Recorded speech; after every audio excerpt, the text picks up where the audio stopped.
Liberty Nation with Tim Donner.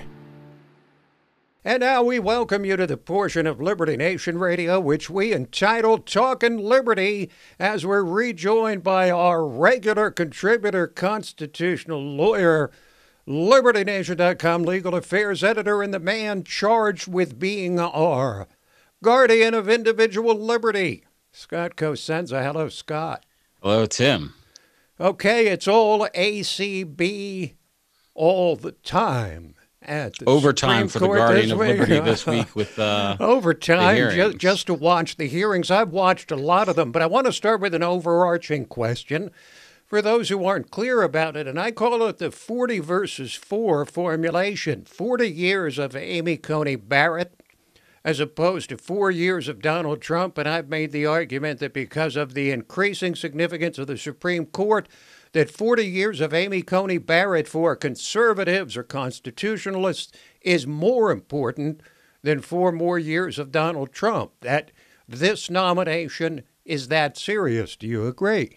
I would say that Donald Trump's work in regulatory law may be for conservatives worth the squeeze. So you're saying, would you give up, from a conservative political gain perspective or policy perspective, would you give up the Amy Coney Barrett nomination to get another 4 years of Donald Trump? It's a close call, Tim. It's not as obvious to me because justices, we don't know exactly how they're going to rule until they get on the court. We have a better idea, I think, of what Donald Trump would do. And, the things that Donald Trump has done that have been great have been crossing out these volumes of the Federal Register that make, life so choked in the United States, commercial and other activity. So we'll see. Well, there's great hysteria on the left about a 6-3 constitutionalist majority. And I was thinking back, Scott, now correct me if I'm wrong, but I believe this is the first time since the Warren Court in the 1950s and 60s that it's been so lopsided in one direction. Of course, the Warren Court was lopsided in the leftist direction. Yes, and also all these fish that are in, you're dividing the tank of 9 into 2 tanks, and that's a bit of a broad brush, I think. Those conservatives don't all swim together on all issues, and what a Justice Gorsuch would go for or prefer versus a Justice Alito are often not the same thing. Indeed. Think about where the court would be if John Paul Stevens and David Souter, and to some degree Anthony Kennedy, had turned out to be the so-called conservatives that they were supposed to be. And if Harry Blackmun hadn't been the guy appointed by a Republican who wrote Roe versus Wade, Earl Warren himself appointed by Dwight D. Eisenhower, this court may have looked very different over the years if the justices appointed by Republicans had turned out to be what they had thought or hoped they would be. That's right. Okay, now let's talk about ACB herself. Start with her temperament. I think of cool, calm, collected, confident, deferential, but in charge, one step ahead of senators. Yes, and no surprise there, Tim. If that wasn't the case, we never would have seen her in the first place because she would not have been nominated. Just as a person who spent some years on the courts of appeal after being an esteemed law professor. So I don't think that was a surprise to anyone that she has a keen judicial temperament. Let's talk about the recusal issue because, of course, the left wants, I wouldn't say demanding, but if they could, they would demand that she recuse herself from any decisions regarding the upcoming election because she was appointed by Trump. Give for us a sense of when a recusal of a Supreme Court justice is appropriate and when it is not. Well, if Ms. Barrett had, for instance, worked on the Trump campaign, then it would be appropriate for her to recuse herself from cases involving the campaign. But it's up to the Supreme Court to decide when they will recuse themselves, the justices, because the Supreme Court's an independent body, and to take that direction from the U.S. Senate would be sublimating themselves to it. And the Constitution gives no guidance on recusals. So it's up to the justices themselves to determine a framework by which they will, evaluate that issue and take action when required. We don't really have, Tim, a circumstance, where there are recusal issues that are sort of genuine and founded outside of politics. Typically, recusals come forth because justices own stock in a company that may have business before the court or something rather mundane. Yes, I believe Justice Kagan had to recuse herself from a case a couple years ago for that very reason. So it does happen, but not usually because you might decide on an issue that affects the president that appointed you. Let's talk. That issue alone, Tim, has never before been cause for recusal. Almost every justice, I'm trying to think of, justices usually rule on issues that affect the administration before them. In other words, the only way you wouldn't is if it were an outgoing administration. Like, for instance, if there were an actual Merrick Garland confirmation, presumably he wouldn't rule on much.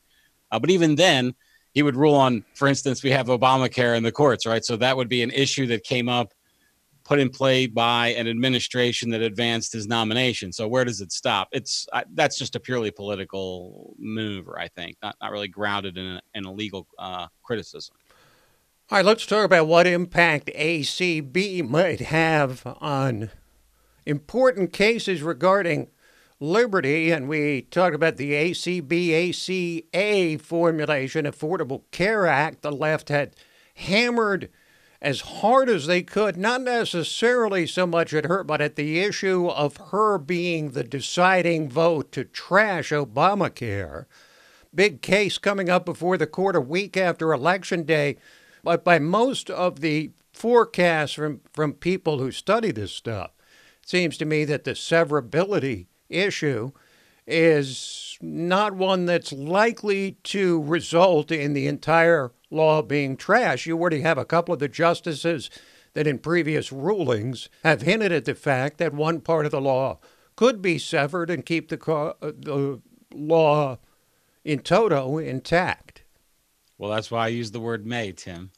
We'll have to see. Those hints and forecasts are just that.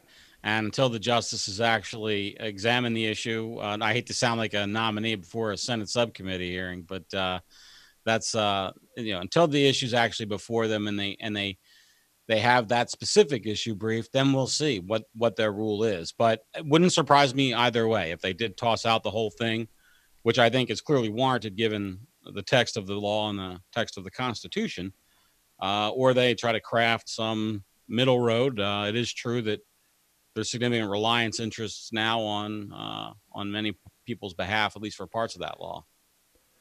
Okay, so then there's the issue of abortion, which is always an issue. It's a central issue. It may be the single most important issue for the left.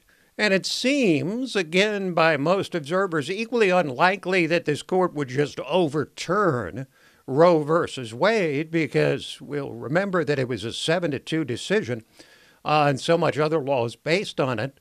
But what are the specific threats to current abortion law with a court including Amy Coney Barrett on it? Tim, for the abortion question, if we're going to see more abortion restrictions in the United States be allowed by the court, I would suggest that we're likely to see them come in one by one. There will be states that pass laws that give restrictions, and then those are fought, and they basically work themselves up to the Supreme Court, and then the Supreme Court can articulate and kind of nibble away at the current precedent, which is to grant wide latitude of rights and grant few restrictions on abortions. That states can pass few restrictions on the right to obtain an abortion. It's highly unlikely that we'll see wholesale ripping away of abortion rights. Although I will say it is possible, Tim. I could see how an abortion case could work itself up to the Supreme Court. And by the way, this is, I think, a key for where technology would come into play. What we know about what's happening in the uterus of a pregnant woman at certain gestation periods is far different than what we knew in 1973. And whether that's a fetus or a baby or an unviable tissue mass, depending on your political and moral outlook, We know a lot more about that thing than we did before. And I could see, Tim, a court, especially one that's motivated and has a certain belief, to say that is a human being, and then therefore all abortion is illegal. So it's possible that could happen. I think it's an outside chance. I want to be clear, but it's not an impossibility. But more likely what we'll see is just the allowance of more restrictions on the right to get an abortion around the fringes, and slowly kind of narrowing in to make it a more restrictive right. Now, the people on the left are basically warning women that this court will overturn Roe versus Wade, leading most people, I think, to believe that if Roe versus Wade is overturned, that abortion would become illegal across the country, when in fact, Scott, that decision would then be left up to the individual states, yes? Well, it depends on how they ruled. So if they ruled the way I just discussed, then it would be illegal. But they could rule by just simply returning it to the states. That's another way to go. Okay, finally, do you see any vulnerabilities or impediments to a smooth sail to confirmation for Amy Coney Barrett outside of political machinations? If I were a betting man, I'd bet on she's the next Associate Justice of the United States Supreme Court. You'd put down $100, Scott, probably to get one back. That'd be the solid bet, though, in this instance. No question. Thank you, Scott. Thank you. Extra, read all about it. Election 2020 Big Bottom Flash Reports are coming. On election night, at the bottom of every hour, LibertyNation.com will give you Election Night 2020, 90 seconds at a time, with our Big Bottom Flash Reports. You'll get the drop with our one-stop shop. Tune into LibertyNation.com on election night for our Big Bottom Flash Reports at the bottom of every hour. LibertyNation.com.